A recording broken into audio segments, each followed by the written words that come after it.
Hi there, and welcome to Ian's Ngauge channel. I'm Ian. Here we are approaching the end of October, and it's time to talk new arrivals again. And this month incorporates the goodies I picked up at the Great Electric Train Show. So with that said, let's get on with it.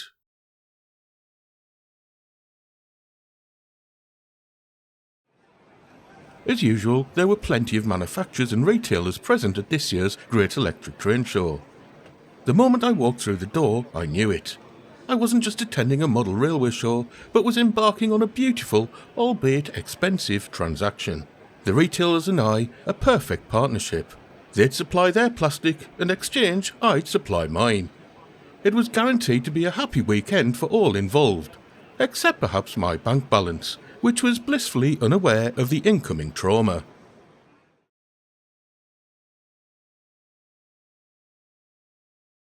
When it comes to my first new arrival this month, I think I've got a problem. I seem to be collecting Graham Farish Class 47s at an alarming rate. First, I purchased the sound-fitted XP64 version, which ran like a dream and ignited my enthusiasm for the model. Then, only last month, a BR Blue liveried version arrived that had also been fitted with sound and which also performed brilliantly. And now, at Getz, I found another BR Blue liveried loco, this time named Holbeck. This one is DCC ready, but is of the same high quality as the other two 47s in my fleet. Having three 47s may seem to be a bit indulgent, but 47s along with 37s were by far and away the most sane types of loco I remember from my youth, which is when Shelfington is set. It doesn't hurt that the new Farish model of the 47 is also excellent. At risk of repeating myself from September's new arrivals video, a coreless motor with twin flywheels drives both bogies and picks up from 8 of its 12 wheels. Directional lighting is available when running on DC or DCC, and cab lighting is available when operating on DCC. The model is nicely detailed, with both moulded and separately fitted parts, too numerous to mention here. An accessory pack is also included, allowing to add yet more detail to the model. It has a Next 18 decoder socket for those wanting to use DCC, which of course I do. So rest assured I'll eventually be DCC fitting this loco, and maybe even with a sound decoder, as there's a speaker already fitted inside. And there'll obviously be a review of the model at some point, hopefully later this year, but if not, early next.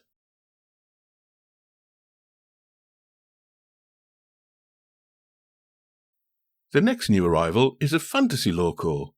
It's a sound-fitted Rapido Trains Class 28 in Railway Technical Centre livery. It's the first loco from Rapido Trains that I've purchased, and I'm incredibly eager to find out how well it performs, as I have one of their Class 45s on pre-order. I was excited to find this pre-owned loco at the show, and purchased it to go with my small collection of RTC liveried coaches. Cosmetically, while the box looks like it's had a rough time, the loco itself seems to be in fantastic condition, and definitely worth the £100 asking price.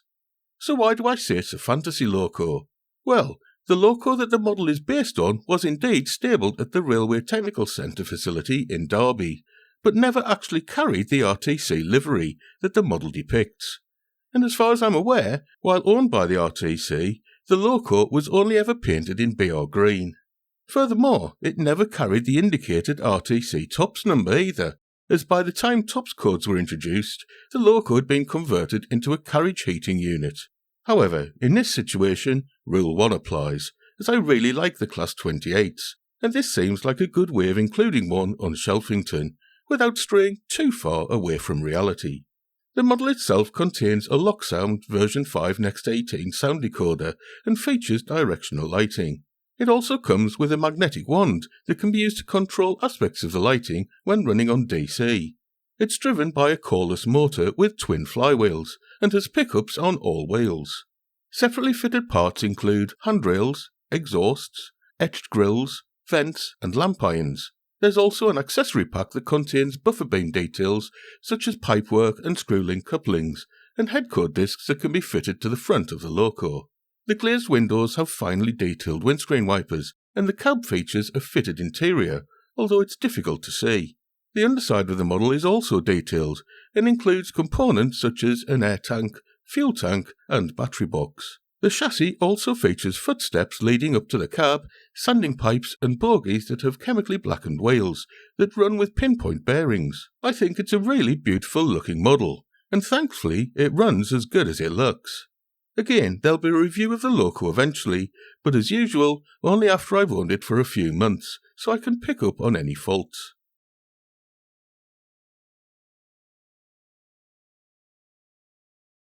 Next up is the Revolution Trains Kartik 4 car carrier set. And wow, what a model this is! Just look at all of those parts.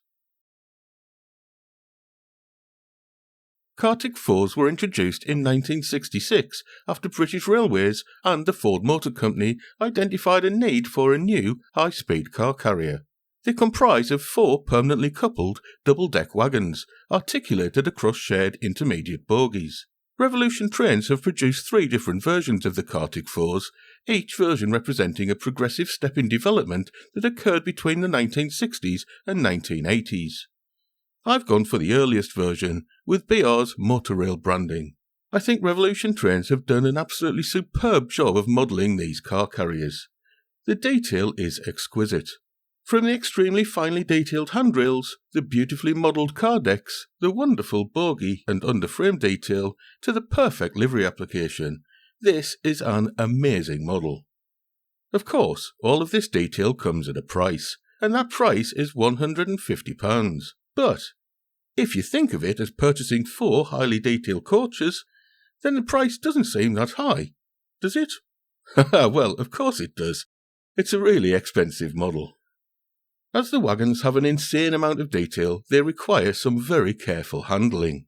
They're fairly easy to couple together as a foursome, but if they derail, they can be very tricky to recover, so care is needed when manoeuvring them on and off track.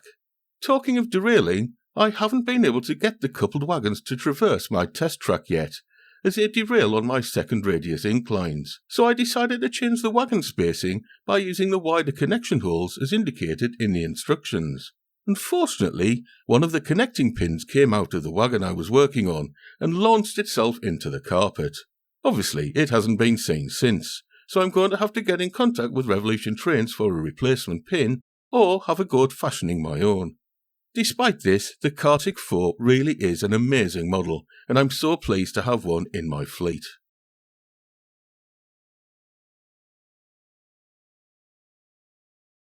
Now, the next 3 new arrivals are all pre-owned, and were obtained in a part exchange deal. I ended up exchanging the Graham Farish Laboratory 23 RTC coach that I'd purchased in the wrong livery earlier this year.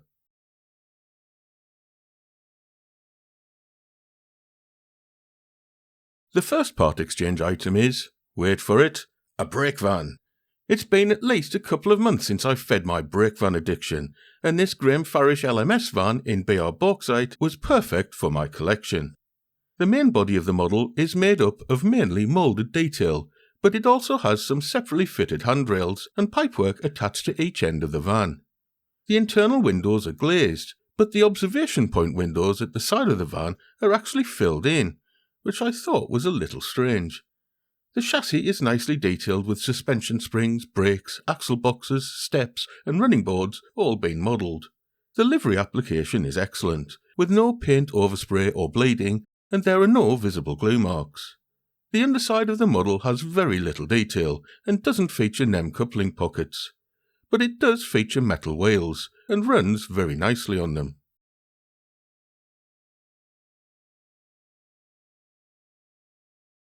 The other 2 part exchange items are Graham Farish meat vans, or at least that's what I thought, given what it said on the boxes. The first is in BR bauxite livery, and the second was supposed to be a similar van, but in BR crimson livery. As box vans, they're of a pretty standard design, with mostly moulded detail. The moulded detail is nicely defined though, and is complemented by the excellent livery application and the tiny transfers that are legible under magnification. On the underside there's very little detail of note, and no NEM coupling pockets, but the vans run nicely again on their metal wheels. However, the BR Crimson van isn't BR Crimson. It's LNER brown, and has been weathered. It's not made by Graham Farish either, it's made by Pico, despite coming in the Graham Farish box. But most annoyingly, it has a damaged roof. I can't believe that I was so naive as to think the box contained what it said it did, and I'm kicking myself because I didn't take the model out of the box to view before handing over my RTC coach, which was in pristine condition. There's obviously a lesson to be learnt in this transaction, and I shan't be making the same mistake again.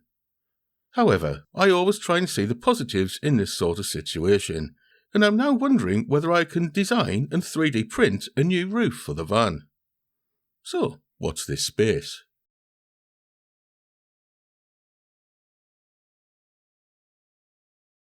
Next up are some West Hill Wagon Works coal loads. These have been designed to specifically fit into Pico wagons, but I think with a bit of fettling they can also be made to fit into Graham Farish wagons.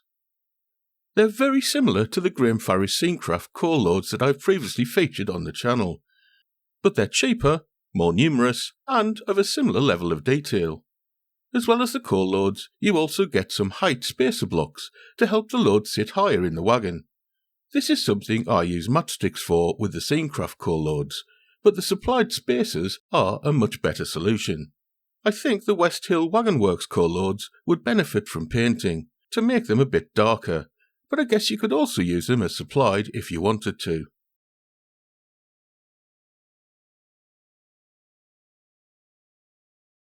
Next up, we have probably the biggest bargain of the show for me. It's a book called The Power of the 40s, and it was reduced to only a £5. The English Electric Type 4 is my all-time favourite loco, so I simply couldn't leave the book sitting on the stand.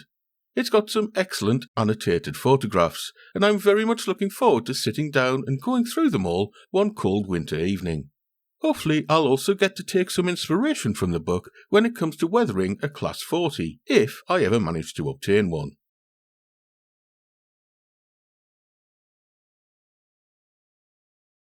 Next up, there are a couple of useful items from the Squire's trade stand. This was a fabulous stand full of small tools that you could rummage through for ages. I eventually settled on a couple of pairs of self-closing tweezers.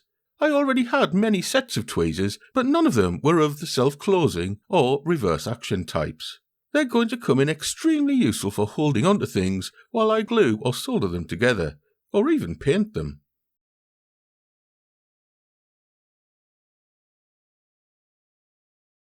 My final purchase from Getz was a rather soft, wide brush from Pro Art. I initially thought I'd use it to complement the brush set I got last month to help remove dust from stock before I photograph it. However, it looks like it'll be an excellent size for those painting jobs where you want to quickly apply a block of background colour, such as on a platform or a road surface, so I might save it for its intended use, as a paintbrush. So, that was the last of the Great Electric Train Show purchases. But there were more new arrivals this month.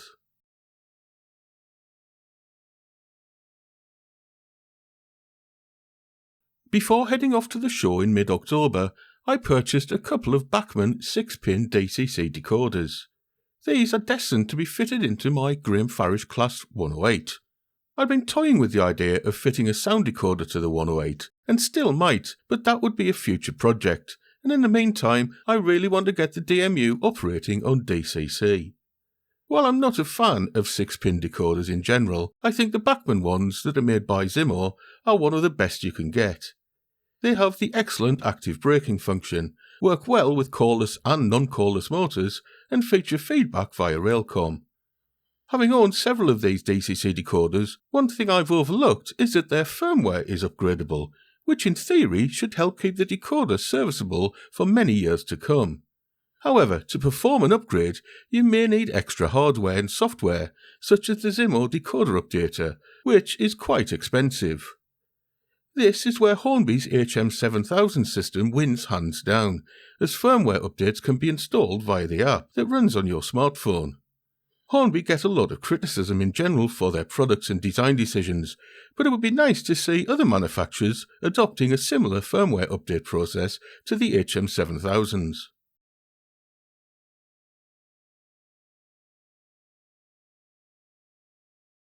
Another item to arrive before I headed off to Getz is this Tracks and Sleepers paint set. As you know, I'm nowhere near to painting track, but I just can't resist a bargain, and when these paints popped up on eBay with a buy it now price of £10, I just couldn't resist. There are 6 bottles of acrylic paints in the set, and they're made by Ammo. The included colours are dark grey, sleeper brown, concrete, ochre sand, light grey and rust. I'm sure they'll come in extremely useful in the future, but for now they'll be packed away into one of my painting drawers.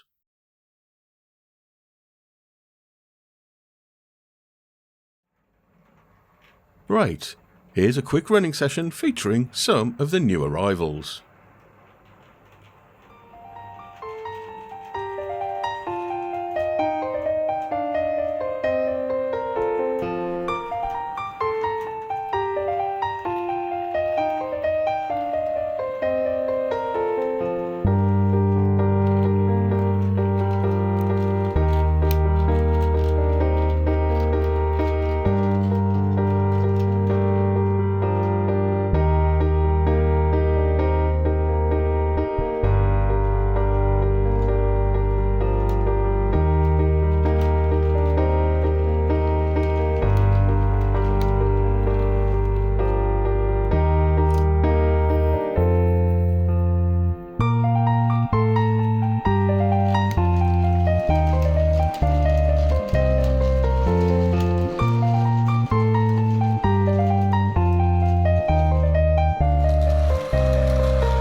Okay, so let's wrap this up. There's no denying it, October has been a very expensive month, despite picking up a few bargains. The Graham Farish Class 47 is a nice addition to my fleet of 47s, but now I have to decide whether to fit it with a sound decoder or not. The pre-owned Rapido Trains Class 28 was a bargain, and while it's a fantasy loco that didn't exist in the RTC livery, it will have a good home on Shelfington. The Revolution Trains Kartik 4 is an absolutely amazing model. It's definitely not cheap, but you get a lot of model for your money. The 3 pre-owned Graham Farish vans I part exchanged the Laboratory 23 coach for will all fit nicely into my fleet of rolling stock. But it was disappointing to find out that one of the Graham Farish vans had a damaged roof and was actually made by Pico. But obviously I was very pleased to add a new brake van to my collection. Self-closing tweezers are something I've wanted to add to my toolkit for a while, and it was great to find them while rummaging through the tools on the Squire's stand. The lovely soft Pro Art paintbrush will either find use as a dusting brush or be used as intended, but I haven't made my mind up yet. I really can't believe that the Power of the 40s book was only a £5, and I'm sure it'll provide hours of enjoyment for those soon to be upon us long, cold winter nights. As for the items I didn't purchase at the Great Electric Train Show, the Bachmann 6-pin decoders will no doubt find themselves into a loco or two, but the Class 108 is the most likely candidate at the moment. And finally, the ammo paint set is something for the future, but at least the set didn't break the bank, being an eBay bargain for a tenner. So, do you have any of the items I've shown in this video? And if so, what have your experiences been with them? Good, bad or indifferent, please let me know what you think in the comments section. In the meantime, thanks ever so much for watching. Hopefully there'll be more new arrivals to report on in the coming months. Bye!